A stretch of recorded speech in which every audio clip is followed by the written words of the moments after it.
Así que el tema de hoy que nos ocupa es cómo los misticismos de otras religiones o el misticismo judío. ¿Qué es el misticismo judío? Bueno, el misticismo judío no es otra cosa que una actitud mental. Así es que anota, el misticismo judío es una actitud mental que traduce el empeño del creyente para lograr mantener una comunicación con Dios. Ese es nuestro trabajo, mantener una comunicación con Dios. Y existe también la parte de la creencia del judaísmo talmúdico, del Talmud, y a pesar de que el Talmud también tiene sus expresiones, también tiene sus escritos, debemos de entender que la comunión del devoto es la consecuencia de seguir los preceptos. Si nosotros seguimos los preceptos, entonces dicha comunión, y lo dicen muchos historiadores y también lo dicen muchas personas que han trabajado en esa unión con Dios, puede llegar a originar el éxtasis. Así que fíjate qué interesante poder llegar a tener un éxtasis cuando nosotros podemos tener una comunión con Dios. Qué importante es trabajar en la comunión con Dios. Ahora, la comunión con Dios, ¿cómo se logra? Bueno, según algunos autores de la Biblia, lo más importante es el conocimiento. Si nosotros vivimos en una ignorancia total, solamente somos seguidores. No somos personas que queramos conocer más de cómo entablar una relación con Dios. También la plegaria es muy importante, pero muy importante también es entender cómo funciona Dios. Y me gusta mucho, Müller es un historiador del misticismo judío, y él presenta lo distintivo entre la filosofía religiosa y el misticismo señalado. Y él dice que el misticismo opera de lo desconocido a lo conocido. Su intuición me parece muy interesante. ¿Por qué? Porque, ¿verdad que cuando empezamos a conocer la parte de Dios, tenemos mucho desconocimiento? Y entonces, al tener mucho desconocimiento, ¿qué sucede? Solamente creemos por creer, pero no hemos investigado. Entonces, Müller señala que existen tres direcciones: la dirección teológica, la dirección psicológica y la dirección ética. Y mira qué interesante, porque él dice, en el aspecto teológico se trata de especificar los seres intermediarios entre Dios. ¿Quiénes son los seres intermediarios entre Dios según estas enseñanzas? Bueno, pues más adelante lo veremos, que muchas veces los ángeles fueron intermediarios de Dios.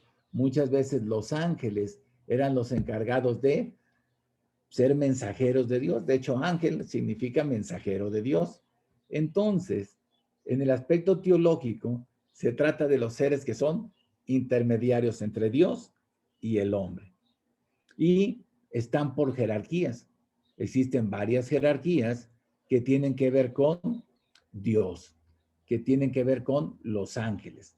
Los ángeles son los intermediarios, según Müller, entre Dios. Y lo vemos en la Biblia, en el Talmud también lo vemos. Y también existe la parte psicológica, que se trata de enseñar al hombre cómo desarrollar su capacidad, su facultad de intuición. ¿Cómo saber si de veras Dios te habla o ni señas te hace? ¿Por qué nosotros no podemos tener a veces una conexión con Dios? Y hay algo que se llama campos morfogenéticos, que significa que si yo entro en el campo de las probabilidades y de las posibilidades, puedo lograr de veras una vida satisfactoria y una vida que sea totalmente diferente. Nosotros trabajamos con dos cielos. el cielo de abajo y el cielo de arriba. Por lo tanto, nosotros somos seres espirituales viviendo una experiencia humana. Eso significa que tenemos capacidades extrasensoriales para podernos conectar con Dios. Y también el aspecto ético enseña la comunión con Dios y puede aplicarse en la vida y en la conducta del hombre. ¿Qué sucede cuando el hombre pierde lo esencial en su vida? Cuando el hombre no entra en esa práctica ética, pierde su paz, pierde su tranquilidad. Pero no nada más eso, pierdes la parte económica, pierdes la parte de tu estabilidad.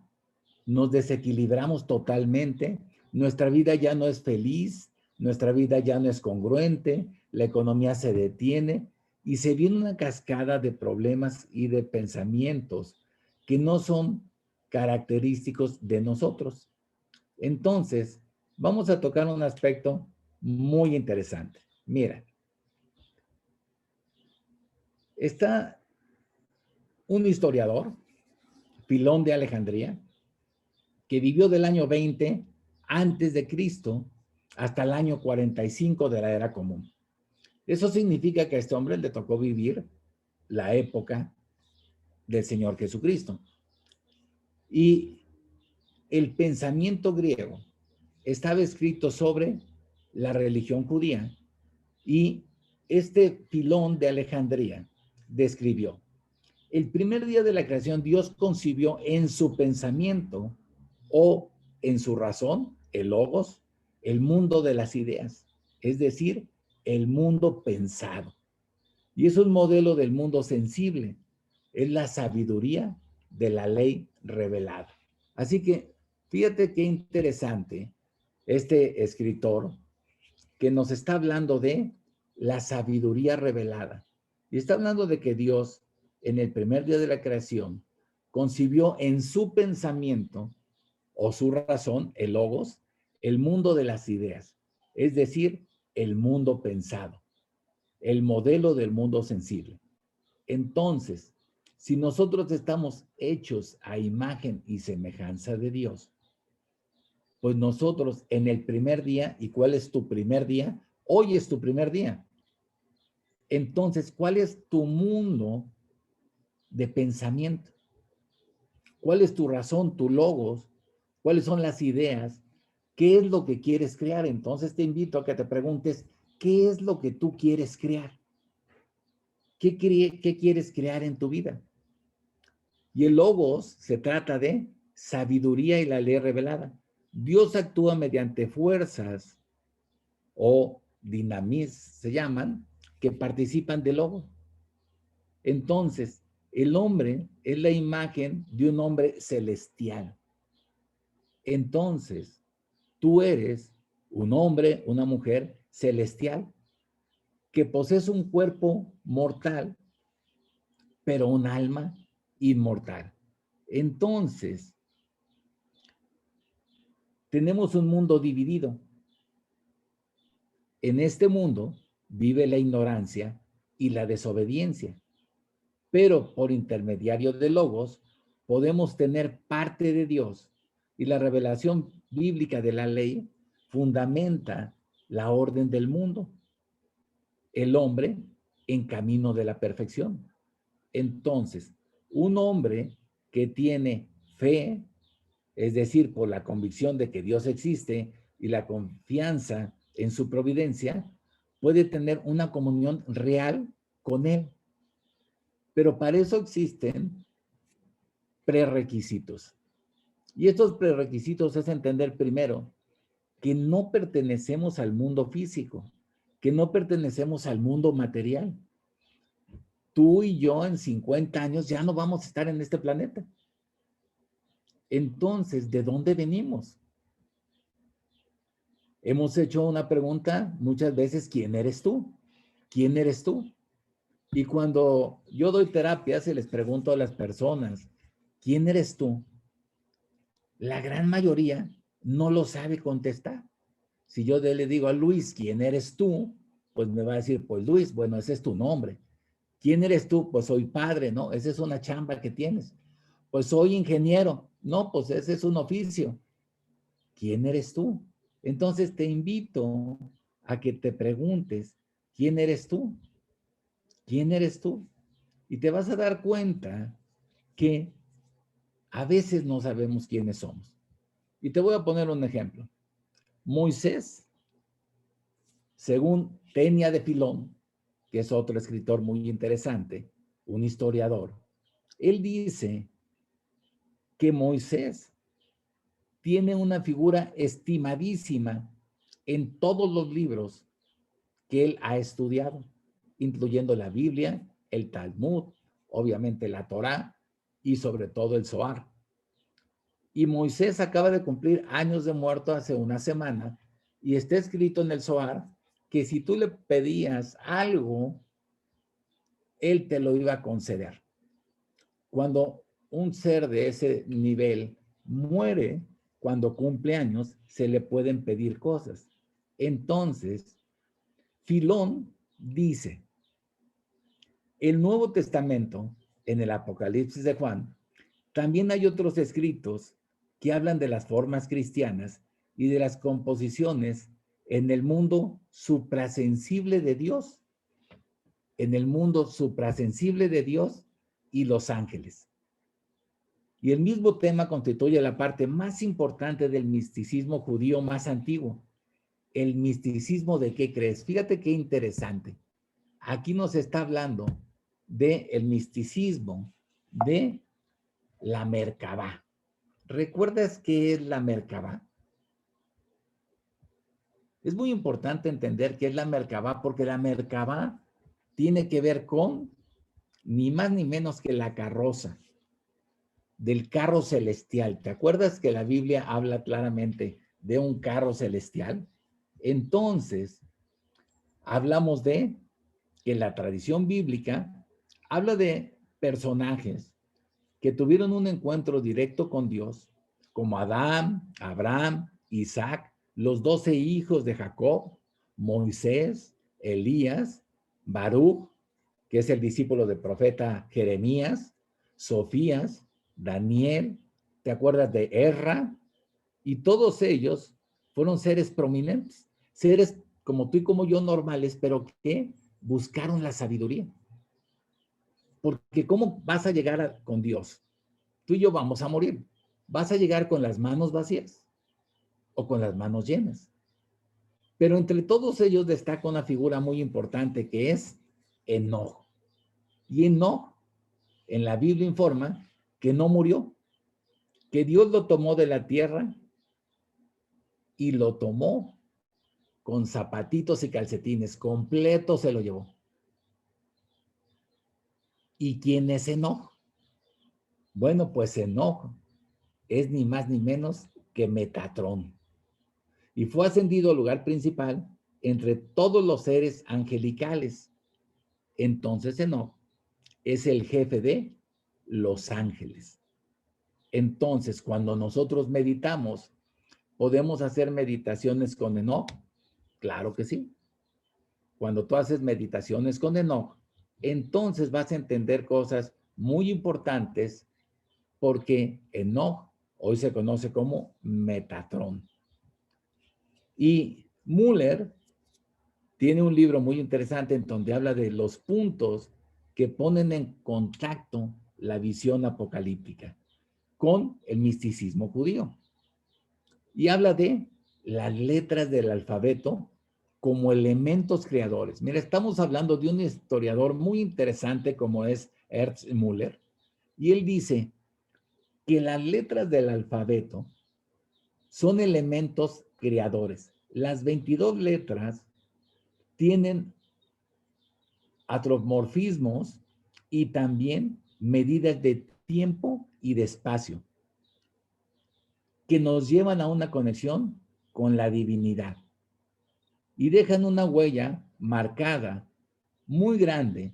Y estos sabios y estas personas que entendieron el Talmud y que trabajaron en los nombres son conocedores de la gracia. Mira qué interesante, dice, todos estos hombres se conocen como los hombres que conocieron el misticismo de la Merkabah, que es la carroza o carro celestial, y tuvieron un enfoque teórico de los problemas de la cosmología y de la cosmogonía. ¿Qué significa? Entender los dos vínculos. Y entender los dos vínculos nos lleva a entender algo muy importante. La formación del mundo en 32 maneras de sabiduría representada por 22 letras del alfabeto hebreo. Te lo repito. Esto nos lleva a entender la formación del mundo en 32 maneras de sabiduría, en 32 maneras de sabiduría representadas por las 22 letras del alfabeto hebreo. Y los 10 números de la primera decena que se llama Sefirot. Entonces, el mundo está formado en 32 maneras de sabiduría.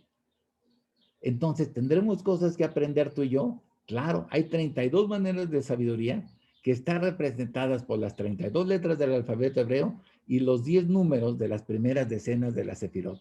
El acto de la creación también es diseñado con una suerte de emanación de una entidad suprema, el espíritu de la santidad.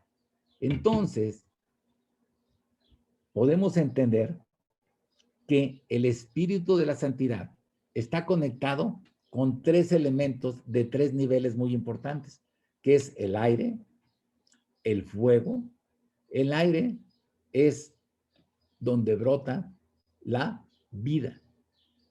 El fuego como base del mundo celestial. Y el agua, que es la base del mundo material. Entonces, el segundo campo principal de la Merkabah está ligado con el primer libro de la Biblia, de Ezequiel. Entonces, si tú quieres empezar a entender la Merkabah, sería interesante leer el libro de la creación. Y el libro de la creación termina con estas líneas. Y me gustaría que lo anotaras y con esto vamos a terminar porque es muy interesante esto y vale la pena que lo medites. Dice, el libro de la creación termina con 3 líneas. 3 cosas están en poder del hombre. Las manos, los pies y los labios. Fíjate, nada más tenemos 3 cosas que están en nuestro poder. Las manos para ayudar, para dar, para compartir. No es lo mismo dar lo que me sobra que compartir lo que tengo. Compartir es más difícil, ¿eh? Normalmente llega alguien a tu casa y te pide ropa o algo que tenga que me regale. Es una bendición para nosotros que el pobre nos pida. Eso arregla nuestro ticún, arregla nuestro karma. Pero ¿qué hacemos nosotros cuando el pobre nos pide? Buscamos lo viejo. A ver, deja ver, esta blusa ya no me la pongo, esta camisa ya está viejita. No. Entonces, 3 cosas están en poder del hombre. Las manos para ayudar al que necesita para compartir, los pies presurosos a servir y los labios para guardar silencio. 3 cosas no están en poder del hombre. Los ojos, las orejas y las ventanas de la nariz. 3 cosas no están, 3 cosas penosas de oír. La maldición, la blasfemia y la mala noticia. Por eso maldecirte, blasfemar o dar malas noticias son cosas penosas de oír. Hay 3 cosas agradables de oír: la bendición, la alabanza y la buena noticia. Entonces, tarea para ti y para mí. ¿Qué debemos de hacer cuando alguien nos ofende? Bendecirlo. Bendecirlo. Porque es un ser indefenso, es un ser que está cometiendo errores, es un ser que está fuera de su realidad, es un ser que no está viviendo como un ser creado por Dios y lo tomó el enemigo. Acuérdate que tenemos una batalla cósmica entre el bien y el mal. Y en esta batalla cósmica no es de mentiras. En esta batalla cósmica que es real, entonces tenemos que tener mucho cuidado. Entonces, hay 3 cosas agradables de oír: la bendición, la alabanza y la buena noticia. 3 miradas son malas: la mirada del adúltero, la mirada del ladrón y la mirada del avaro. Te lo repito. 3 miradas son malas. La mirada del adúltero, la mirada del ladrón y la mirada del avaro. 3 cosas son agradables de ver. La mirada del pudor, la mirada de la franqueza y la mirada de la generosidad. 3 olores son malos. El olor del aire corrompido, el olor del viento pesado y el olor de los venenos. ¿Verdad que cuando tenemos una mala relación en nuestra vida, una mala situación, muere alguien repentinamente, alguien se enferma, entras a un hospital, ¿verdad que el olor es feito? Si has entrado a alguna penitenciaria, el olor es desagradable. Entonces, el olor de los venenos también es malo. 3 olores son buenos. El olor de las especies, el olor de los festines y el olor de los aromas. 3 cosas son malas para la lengua: la habladuría, la calumnia y la hipocresía. Y 3 cosas son buenas para la lengua. Grábatelo. 3 cosas son buenas para la lengua: el silencio, la reserva y la sinceridad. Entonces, si nosotros entendemos, qué curioso que el libro de la sabiduría termina con estas 3 líneas y marcándonos esto. Entonces, hay otro párrafo que dice que Abraham, nuestro padre, lo hubo comprendido e imaginado todo. Cambió, combinó las letras hebreas, escudriñó y pensó. Y todo aquello que él pensó e imaginó le salió bien. Y Dios le reveló y le aplicó el versículo: antes de haberte formado en el seno materno, te he conocido, y antes de que hayas salido del vientre, te he santificado. Te he puesto como profeta entre las naciones. Dios hizo de Abraham su amigo y celebró una alianza con él y con su posteridad. Entonces, tú has sido criado por Dios antes de estar en el vientre de su madre. Entonces, ¿podrías tomarte un minuto para pensar: mi trabajo en este plano va a ser como Abraham, imaginar, pensar, actuar como hijo de Dios y por consiguiente poder ser llamado hijo de Dios? Qué trabajo, ¿verdad? Suena muy bonito cuando filosóficamente decimos: yo llevo muy buena relación con Dios, pero si ni lo conoces, nunca has abierto las escrituras, nunca has leído ni la Biblia, ni la Torá, ni el Zohar, ni el Talmud. ¿Cómo puedes conocer cómo es Dios? ¿Cómo puedes enamorarte de alguien que no conoces? Es una fantasía. Porque si no, no estás en las vibraciones cósmicas de Dios y por lo tanto no tienes participación de la vibración cósmica de Dios. Por eso es tan importante trabajar en nuestra vida. Pues hasta aquí ha sido importante estar este día con ustedes. Me gustaría, si tienen alguna pregunta, pues con muchísimo gusto se las contesto. Pueden abrir su micrófono y con mucho gusto sobre este tema que tratamos hoy, tan interesante que lo estudiaba profundamente y me encantó y dije, se los voy a compartir y lo grabamos para que no tiene tiempo de este bello sabbat poder estar con nosotros, pues va a estar grabado y lo vamos a subir para que lo tengan. Va a estar en YouTube. Así es que adelante con sus preguntas. Si alguien tiene alguna pregunta, será un placer contestarles.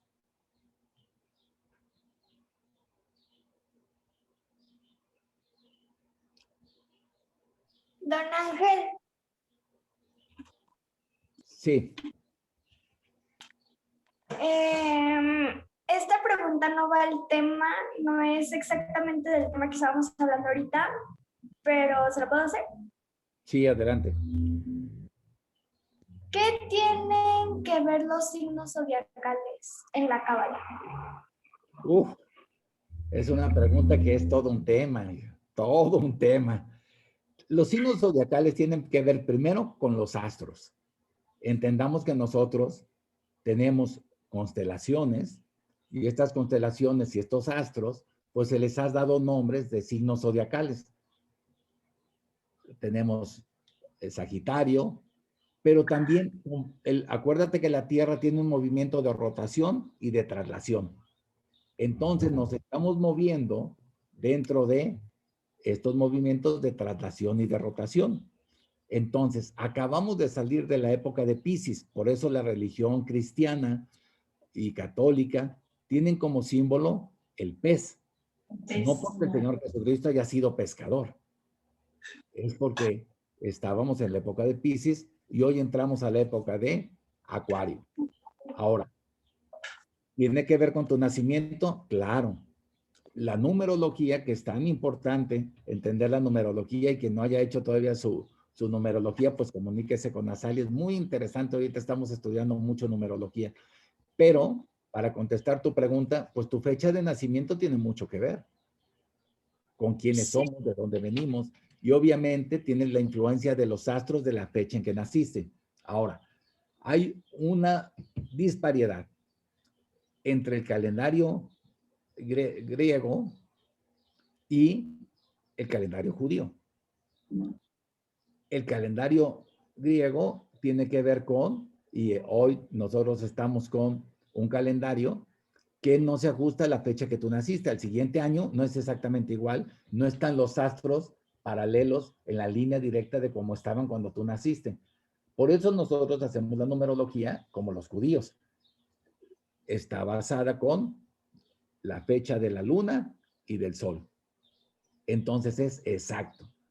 Cada que cumplas años, los astros están colocados exactamente igual al día que tú naciste. En el calendario hebreo. Por eso es muy importante irnos con el calendario hebreo. Pues espero que tenga respuesta tu pregunta. ¿Sí? Bueno, Muchas gracias, don Ángel.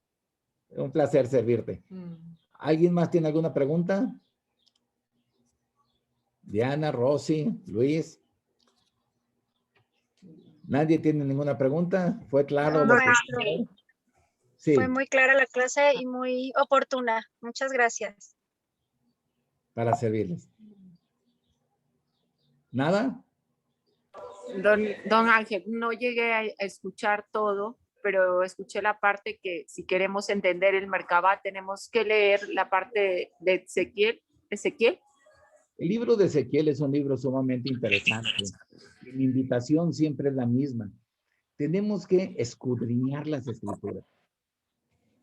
Qué importante, si estudias un poco Ezequiel, vamos a ver la parte del Merkabah, que es tan interesante para entender cómo nos relacionamos nosotros con Dios y cómo entender a esas entidades que los conocemos como ángeles, cómo nos podemos comunicar, porque ellos se comunican a través de nosotros. Recordemos que José, pues fue visitado por un ángel.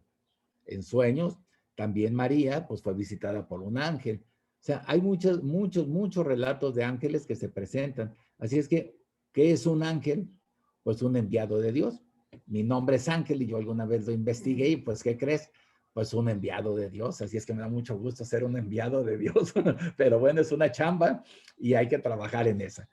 Rosy, pues qué gusto verte. Pues ha sido un verdadero placer estar con ustedes desde este bello lugar donde nos encontramos hoy. Así que les mando un fuerte abrazo, bendiciones a todos y que tengan una muy feliz fin de semana. Bendiciones para ustedes y su familia. Bye, les mandamos Gracias. un abrazo. Gente